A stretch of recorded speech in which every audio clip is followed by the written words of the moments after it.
नमस्कार.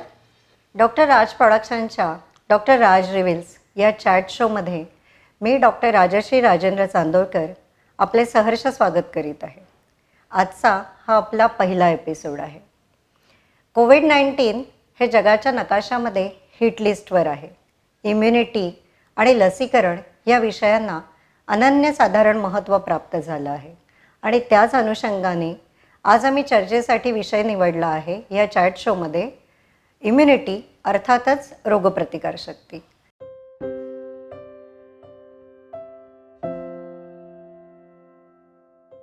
या विषयावर चर्चा करण्यासाठी आज आपल्या इथे उपस्थित आहेत डॉक्टर राजेंद्र गणपत चांदोरकर, वरिष्ठ बालरोग तज्ज्ञ, डायरेक्टर आनंदी मॅटर्निटी चाइल्ड हॉस्पिटल अलिबाग. तर डॉक्टर राज, कोविड-19 आजार आणि कोरोना व्हायरस या विषयांवर आपल्याला काय रिव्हील करायचं आहे?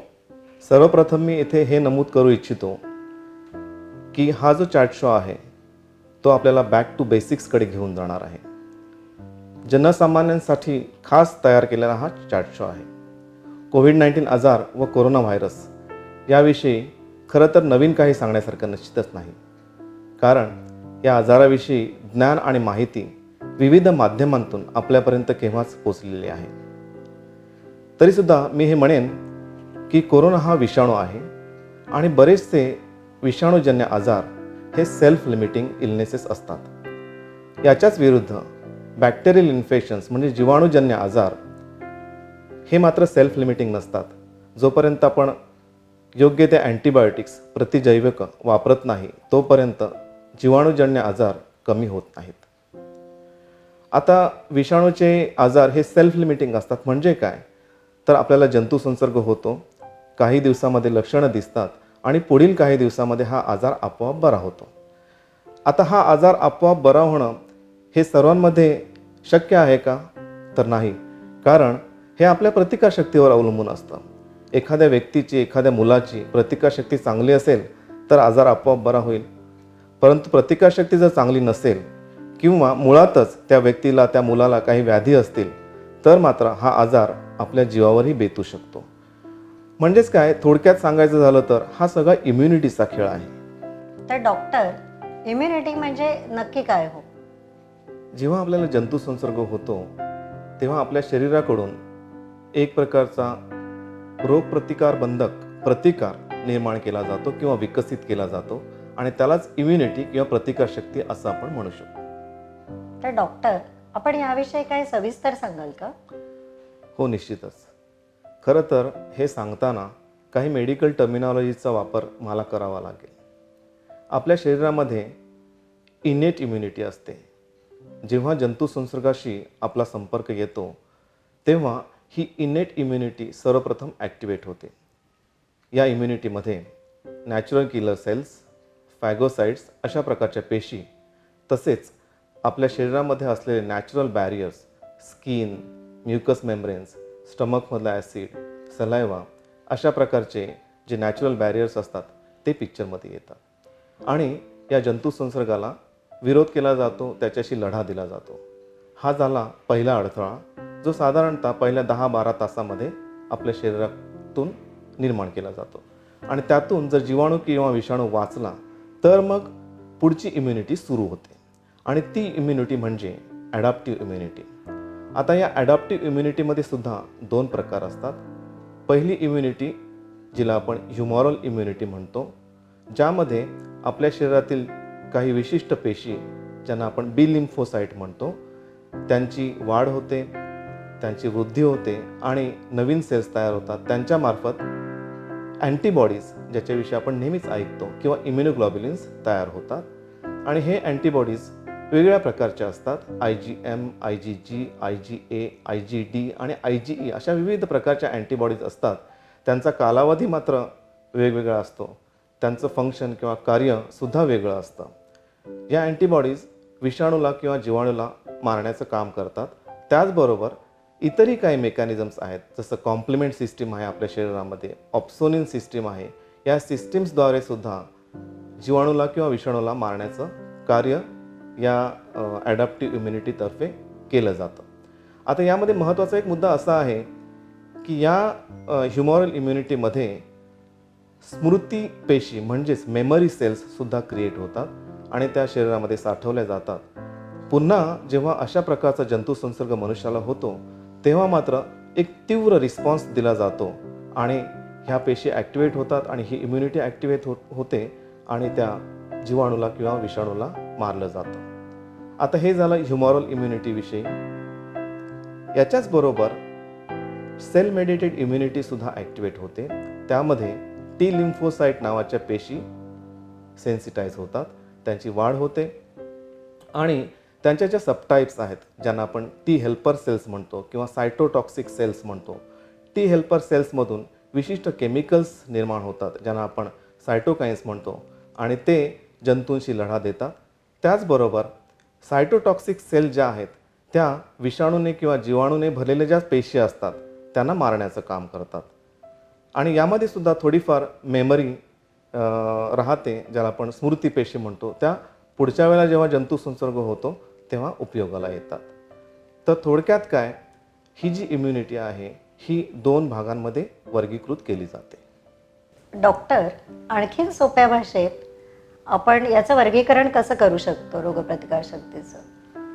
इम्युनिटी किंवा रोगप्रतिकारशक्ती ही नॅचरल, नैसर्गिक किंवा आर्टिफिशियल, कृत्रिम अशा 2 गोष्टींमध्ये सुद्धा विभागली जाते आणि यामध्ये सुद्धा ॲक्टिव्ह आणि पॅसिव्ह दोन्हींमध्ये, नॅचरलमध्ये आणि आर्टिफिशियलमध्ये सुद्धा त्यांचं पुन्हा वर्गीकरण करता येतं.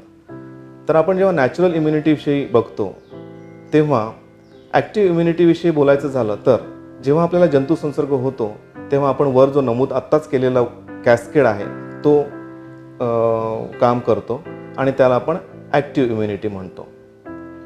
पॅसिव्ह इम्युनिटीविषयी म्हणायचं झालं तर जी नैसर्गिक पॅसिव्ह इम्युनिटी असते त्यामध्ये एक उदाहरण मी देतो.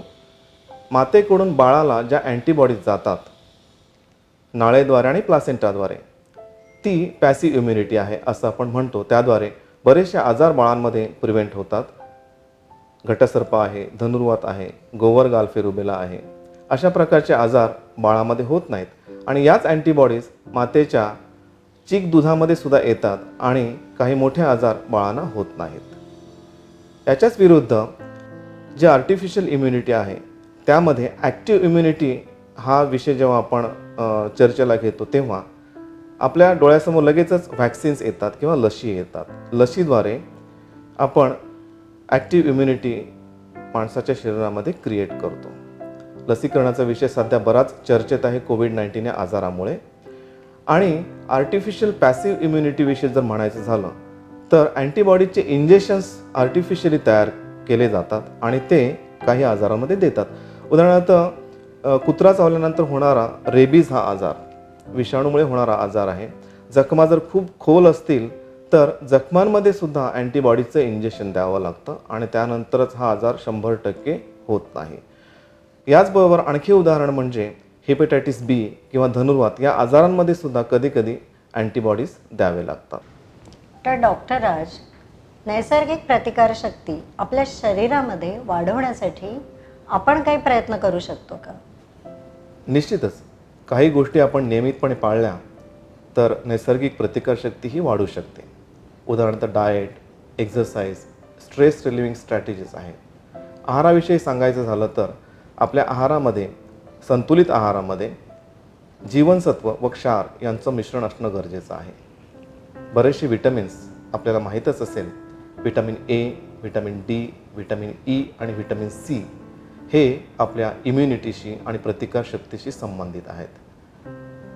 काही ट्रेस एलिमेंट्स म्हणजे क्षार, आयर्न, कॉपर हेही प्रतिकारशक्तीशी संबंधित आहेत आणि त्यामुळे संतुलित आहारामध्ये विविध भाज्यांचा, फ्रेश फळांचा जर आपण समावेश केला तर निश्चितच नैसर्गिक प्रतिकारशक्ती वाढण्यास मदत होईल. त्याचबरोबर एक्झरसाइज, व्यायाम आपण मोठे करू शकतो, पण लहान मुलांना खूप प्रेशराईज करण्याची तशी तेवढी गरज नाही. परंतु नाही म्हटलं तरी सायकलिंग, स्किपिंग, वॉकिंग, रनिंग अशा प्रकारच्या छोट्या छोट्या ॲक्टिव्हिटीज मुलं करू शकतात. त्याचबरोबर काही स्ट्रेस रिलिव्हिंग स्ट्रॅटेजीज आहेत. मेडिटेशन मुलांनी जर केलं तर त्यांचं कॉन्सन्ट्रेशनसुद्धा वाढू शकतं. तर अशा प्रकारच्या काही इतर गोष्टी आपण जर पाळल्या तर आपली नैसर्गिक प्रतिकारशक्ती वाढण्यास मदतच होईल. बरोबर. म्हणजे संतुलित आहार, व्यायाम आणि त्याचबरोबर स्ट्रेस रिलिव्हिंग मेडिटेशन अशा प्रकारे आपण आपल्या मुलांना त्यांची रोगप्रतिकार शक्ती वाढवण्यासाठी उद्युक्त करू शकतो. नक्कीच. पण डॉक्टर, मग कृत्रिम प्रतिकारशक्ती म्हणजे लसींबद्दल आपण काय सांगू इच्छिता? लसीकरणाला खरं तर कधी नव्हे एवढं महत्त्व प्राप्त झालं आहे आणि याला कारणीभूत आहे ही पॅन्डेमिक कोविड-19 हा आजार. मला आठवतं आहे साधारणतः 20-25 वर्षांपूर्वी लसीकरणासाठी लोक तेवढे उत्सुक नसायचे आणि त्यामुळे लसीकरणाचं प्रमाणसुद्धा कमी होतं. परंतु आता कोविड-19 या आजारामुळे लसीकरणाला खूप महत्त्व प्राप्त झालं आहे. बऱ्याचशा व्हॅक्सिन प्रिव्हेंटेबल आजारांविषयी लोक लसींविषयी विचारायला येतात आणि लसीकरण हा एक खूप मोठा विषय आहे. तर त्याविषयी खरं तर एक वेगळा चॅट शो आपण अरेंज करणार आहोत.